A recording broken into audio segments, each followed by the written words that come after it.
नमस्कार, हर हर महादेव, जय श्री शंकर शंभू। स्वागत है आप सबका अपने प्लेटफॉर्म privateteacher.com पे। शुरू कर दी थी हमारी एक श्रृंखला जो हमारे टीचिंग एग्जाम्स के सारे टॉपिक को वन बाय वन हम कवर करते चलेंगे। और इसी श्रृंखला में हमारी पहली class child development and growth में डिफरेंस क्या होता है, डेवलपमेंट के स्टेजेस क्या होते हैं, इन सब पे हम ऑलरेडी चर्चा कर चुके हैं। तो आज एक बहुत ही छोटा सा टॉपिक हम लेके चलेंगे।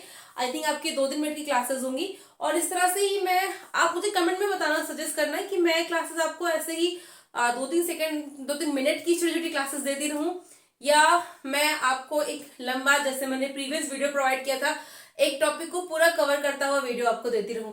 तो चलिए, ये जो टॉपिक है ये हमारा रहेगा चाइल्ड डेवलपमेंट का ही टॉपिक है, बट एक्चुअली आज जो इसमें हम डेवलप करेंगे तो कारक जो प्रभावित करते हैं विकास को, किसको? जो प्रभावित करते हैं विकास को। ठीक है, इंग्लिश में अगर हम बात करें तो फैक्टर अफेक्टिंग डेवलपमेंट हम कर सकते हैं। इस पे फैक्टर अफेक्टिंग डेवलपमेंट्स कौन कौन से जो कारक हैं, मतलब कारक हैं फैक्टर अफेक्टिंग डेवलपमेंट के बारे में अगर हम बात करें तो जो डेवलपमेंट में कारक हमारे इफेक्ट करते हैं वो 2 कारक होते हैं। एक हम कह सकते हैं जिसे वो है हमारी हेरिडिटी, और दूसरा हमारा होता है वातावरण, that is known as environment. Is it clear? Heredity को हम आनुवांशिकता कहते हैं। क्या कहते हैं? आनुवांशिकता कहते हैं। और वातावरण क्या है? वातावरण का तात्पर्य होता है हमारा, ये आप कह लें, एनवायरमेंट का। अब मुझे लग रहा है कि शायद क्लास थोड़ी सी और मैं लंबी ले जाऊंगी, 5 मिनट चली जाएगी क्लास आपकी, 5-6 मिनट की। I think no issues in that. Class कितनी लंबी जा रही है, मैटर इज दैट कि आपका जो टॉपिक है वो क्लियर होना चाहिए। तो फैक्टर अफेक्टिंग डेवलपमेंट या कारक जो प्रभावित करते हैं विकास को, तो 2 कारक हैं जो हमारे विकास को प्रभावित करते हैं, जो कि पहला है हमारा हेरिडिटी, दूसरा है एनवायरमेंट।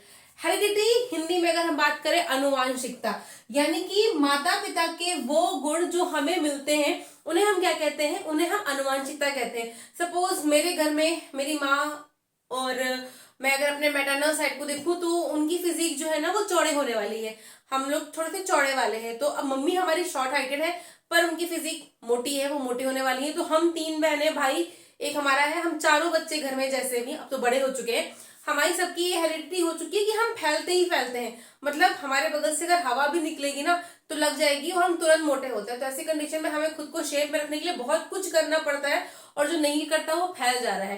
अपार्ट फ्रॉम दैट, पिता की तरफ से हमें हेरिडिटी मिली है कि सब, मेरे पापा की हाइट अच्छी है, तो हमारे घर में ठीक है हम बहुत लंबे नहीं है, बट फिर भी एक जो औसत हाइट होती है 5 फुट 6 इंच मेरी हाइट है। एक लड़कियों के हिसाब से देखी जाए तो ठीक ठाक हाइट है मेरे घर में। हम 3 बहनें हैं, तीनों की हाइट ऐसे ही 4 से 5-6 के बीच में ही हम तीनों की हाइट है। पापा मेरे अच्छे खासे 5 फुट 11 इंच के लंबे हैं, भाई मेरा 6 फुटा इंसान है। तो हमारी हाइट जो गई है हमारे पिता पे गई है, हमारा मोटापा हमारी माता पे गया है। अब हमारे घर में ना हम सबको एक बीमारी है।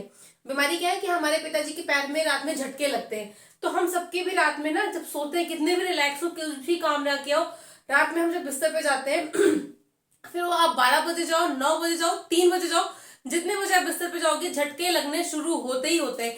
तो ये सारे जो गुण हमें मिले हैं ना, ये हमें कैसे मिले हैं? हमारे माता पिता के थ्रू मिले हैं।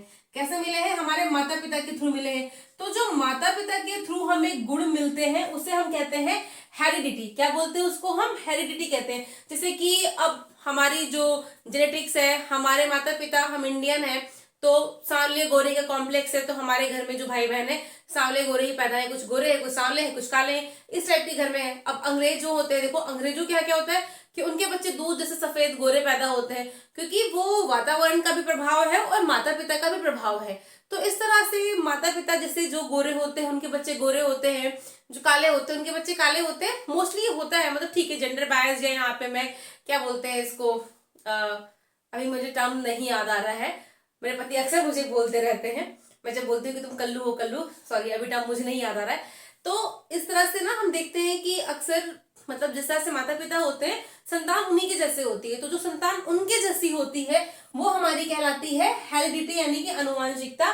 हेरिडिटी के बारे में ही हम पहले बात कर लेंगे। जो हेरिडिटी होती है वो स्टैटिक्स होती है। स्टैटिक का मतलब स्टेबल होती है, या जिसे हम कोई भी चेंज नहीं कर सकते हैं, नो चेंज, कोई भी चेंज इसमें नहीं हो सकता है। ठीक है, ये जो होना है वो होकर रहेगा।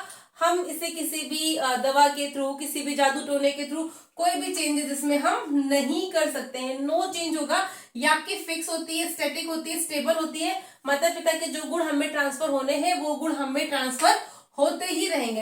अगर हम बात करें हमारे वातावरण की, तो ऑब्वियस सी बात है हमारी सराउंडिंग, जिस तरह से हमारे आसपास का वातावरण होगा, या कह लें कि जिस तरह से चारों तरफ हमारे एक माहौल प्रदान किया जाता है बच्चे को, बच्चा उसी तरह से होता है। जैसे कि सपोज मान लीजिए पूर्वांचल का एक बच्चा है, मैं अगर बात करूं, सपोज अभी मेरा जो ससुराल है, we belong from Purvanchal side, but मेरा जो बच्चा होगा तो जाहिर सी बात है वो देहरादून में रहेगा, वो यहाँ की लैंग्वेज वो सीखेगा, क्योंकि देखो उसके घर के लोग भले ही भोजपुरी बात करेंगे, बट बच्चा जो होगा वो देहरादून में पैदा होगा, वो देहरादून में रहेगा, तो वो अपने घर की चीजों को नहीं सीखेगा। मतलब वो पैदा होते ही भोजपुरी लैंग्वेज में बात नहीं करना शुरू करेगा, या वो मेरी घर की लैंग्वेज अवधी लैंग्वेज नहीं लेगा। वो यहाँ पे पैदा होगा तो वो खड़ी लैंग्वेज का यूज करना शुरू करेगा, क्योंकि बच्चा जिस इन्वायरमेंट में रह रहा है, उसको जैसा माहौल मिल रहा है वो उस तरह से बनना शुरू हो जाएगा। तो बहुत हद तक जो एक ह्यूमन बीइंग होता है, चलो मैं इसको भी लिख देती हूँ, वातावरण हमारे चारों ओर का माहौल, चारों ओर का जो माहौल होता है, जिस प्रकार से हम माहौल बच्चे को प्रदान करते हैं, वो कहलाता है हमारा वातावरण। ठीक है, वो वातावरण होता है। मतलब हम अगर बात करें तो सराउंडिंग जो होती है, सराउंडिंग हमारी आ जाती है वातावरण में, हमारे चारों तरफ का जो माहौल होता है वो वातावरण में आ जाता है। तो अगर हम बात करें, एक हमारा फॉर्मूला होता है, वो फॉर्मूला क्या होता है फॉर्मूला हमारा होता है जिसे हम कहते हैं कि development equals to heredity into environment, development equals to heredity into environment, या फिर हम कह सकते हैं कि ह्यूमन बीइंग, यानी कि जो एक मानव है, मानव किसका प्रोडक्ट है, मानव प्रोडक्ट है आपकी हेरिडिटी और एनवायरनमेंट का। H for heredity, E for environment. Hindi में लिखें तो विकास, विकास हमारा प्रोडक्ट है आनुवांशिकता का और वातावरण का। अगर कोई कहे कि नहीं हम पे वातावरण का प्रभाव नहीं पड़ रहा है, हम पे सिर्फ और सिर्फ आनुवांशिकता का प्रभाव पड़ रहा है, तो ऐसे कंडीशन में हमने मूवीज में देखा होगा, अक्सर जो जुड़वा बच्चे होते हैं मूवीज में ही बिछड़ जाते हैं, और बिछड़ने के बाद एक बच्चा जो माँ बाप के पास रह गया, जो अमीर है, उनकी परवरिश और उस बच्चे का रहन सहन खान पान एकदम अलग हो जाता है, और वो बच्चा जो बिछड़ करके जंगल में चला गया, उसकी एक अलग ही डेवलपमेंट होता है।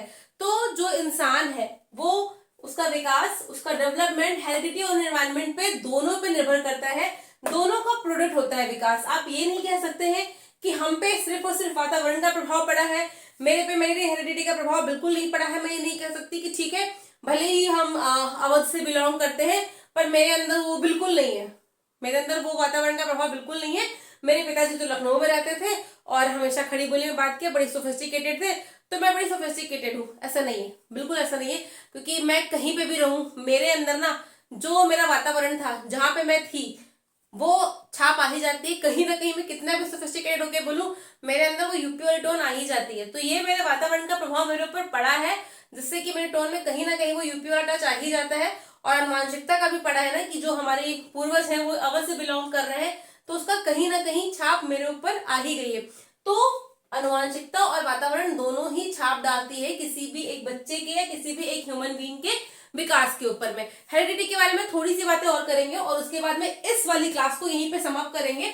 फिर नेक्स्ट क्लास में हम बात करेंगे जो भी हमें बात करनी होगी, जो भी हमारा टॉपिक होगा। टॉपिक मतलब वही जुड़वा बच्चे के बारे में है, किस तरह से हेरिडिटी एनवायरनमेंट फर्क करती है, इन सब चीजों के बारे में है। तो अभी अगर मैं बात करूं तो जो एनवायरनमेंट होता है ना, एनवायरनमेंट भी दो टाइप का होता है। एनवायरनमेंट भी दो टाइप का होता है, एक होता है इंटरनल, एक होता है इंटरनल, दूसरा होता है एक्सटर्नल।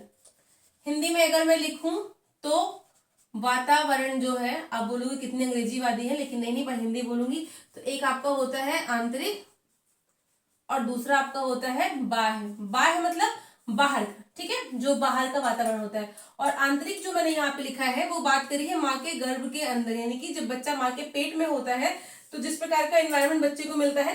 लोग कहते हैं ना हमेशा कि प्रेग्नेंट लेडी से कि भाई देखो अच्छा अच्छा सोचो, भगवान का भजन करो, अच्छा खाओ, टेंशन नहीं लो, क्योंकि तुम जो भी सोचोगी तुम्हारी सोच का फर्क तुम्हारे बच्चे में पड़ेगा।